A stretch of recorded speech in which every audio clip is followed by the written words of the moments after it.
കടുങ്ങല്ലൂർ ഇടതുപക്ഷ ജനാധിപത്യ മുന്നണിയിലെ ഭിന്നത രൂക്ഷമാകുന്നു.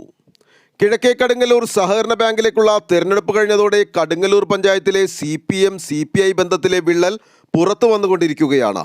ഫെബ്രുവരി 8-ന് കേരളത്തോടുള്ള അവഗണനയ്ക്കെതിരെ കേരള മന്ത്രിസഭയും ജനപ്രതിനിധികളും ഡൽഹിയിലെ ജന്തർ മന്ദറിൽ നടത്തുന്ന പ്രതിഷേധ സമരത്തിന് ഐക്യദാർഢ്യം പ്രഖ്യാപിച്ചുകൊണ്ട് കേരളത്തിൽ LDFന്റെ നേതൃത്വത്തിൽ ലോക്കൽ കേന്ദ്രങ്ങളിൽ ധർണാ സമരം തീരുമാനിച്ചിട്ടുണ്ട്. എന്നാൽ കടുങ്ങല്ലൂർ പഞ്ചായത്തിൽ CPI ഒറ്റയ്ക്കാണ് പരിപാടി നടത്താൻ തീരുമാനിച്ചിരിക്കുന്നത്. ഫെബ്രുവരി 8-ന് വൈകിട്ട് പടിഞ്ഞാറെ കടുങ്ങല്ലൂരിലാണ് സമരം തീരുമാനിച്ചിരിക്കുന്നത്. കിഴക്കേ കടുങ്ങല്ലൂർ ബാങ്കിലെ വൈസ് പ്രസിഡന്റ് തെരഞ്ഞെടുപ്പിൽ CPM-CPIനോട് കാട്ടിയ അനീതി തിരുത്താതെ ഒരു തരത്തിലും CPMമായി സഹകരിക്കില്ലെന്നാണ് CPI നേതൃത്വം വ്യക്തമാക്കുന്നത്.